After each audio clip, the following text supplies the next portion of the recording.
hopefully you can see that that is the San Andreas fault. It's kind of like the two little hills with the valley right in the middle, not the one on the horizon, but the one right in between.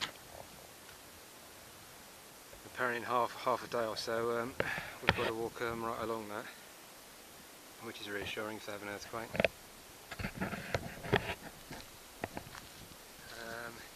It's the 22nd of May. I'm on about mile 330. It's 5 o'clock in the evening. I'm just coming to the end of the day. I've got about another mile or so. So what's referred to as a seasonal spring, which in English means there might be water there and there might not be. There should be, because they've had plenty of rain over the winter and most of the creeks have been flowing, so I'm hoping there's water there. If there isn't, I'm not cooking tonight and I'm not washing either, which would be a bit of a pain. I've got about probably half a litre of water and that's it. I'm on 25 miles for the day. I should finish on about 25 miles for the day. Did 24 yesterday, so the mileage is going up a bit. I started on 15s for 2 or 3 weeks, then it went up to 20 for a few days, and I'm just trying to push the mileage up a little bit, but it's had a few consequences with my feet, unfortunately. I had a few blisters the first sort of 3 weeks, pretty much what I'd expect, but the last week or so I've been having a few more crop up, which isn't a good thing. If anything, they should be finished and going down.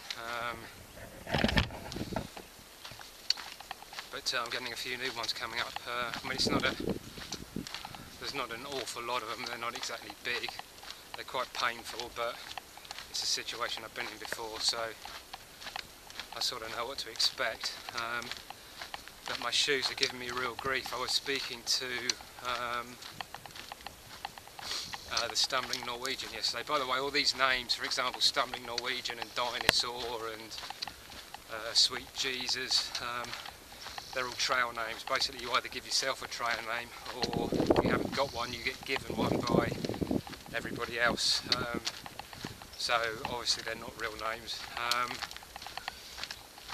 Anyway, I was speaking to the Stumbling Norwegian, and he told me something I did already know, but I wasn't expecting too early. Basically, you're in the course of a long distance hike, your feet size actually gets bigger. I think it's because you're constantly pounding down on your feet. They kind of flatten out and spread out a bit, but it's not unusual to go up half a size, sometimes a full size, and in some cases even more than that. And sometimes when you finish the hike they go down, sometimes they stay, you know, on that larger size. Now the shoes I got before I came out were a pretty good fit when I left, but it would transpire as well, after having this conversation with the Stumbling Norwegian, that I've probably got wide feet, which I never realised.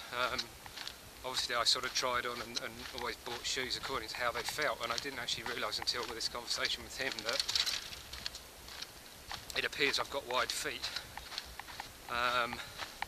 And he rattled off 2 or 3 brands. I think Solomon, Montrail, which is quite a well-respected brand over here, and I think Keen as well, all have wider fitting at the front. Essentially what's happening at the moment is instead of my feet having a bit of freedom, the toes having a bit of freedom, they're all sort of squashed up like this, and they're starting to go underneath. And I'm getting blisters between my toes, on the end of my toes, underneath my toes. And at the moment, I'm sort of taking a couple of painkillers in the morning, and I'm taking a couple of painkillers sort of mid-afternoon as well, and that's just to get me through the day. So I've got to get off trail for a day, and basically go and get some new shoes, which are a wider fit and probably half a size bigger. I'm due to stop in a place called Wrightwood not tomorrow, today's Saturday. I've got about a 25 miler tomorrow, and then that'll leave me with about 10 miles on Monday morning to get into Wrightwood, get in a motel, and hopefully there's a gear shop pretty near where I can get a ride to and pick up some new shoes. And I'll leave these ones in the hiker box. A hiker box is just sort of a box where people put stuff they don't use anymore. You could have a pair of shoes in there, you could have, most of it's food or fuel, and they're in sort of, usually find them in hostels, some restaurants have them, sort of word of mouth, you get to know where they are and you can have a rummage through. Sometimes you'll find stuff in there you like, sometimes there's some really good finds.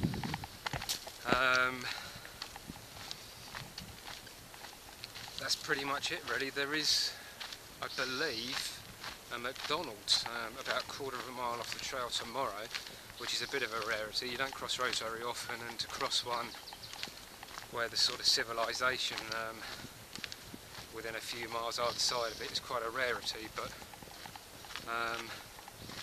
apparently there's a McDonald's about a quarter of a mile up the road, which I should hit about 9 o'clock tomorrow morning, which will be just in time for breakfast.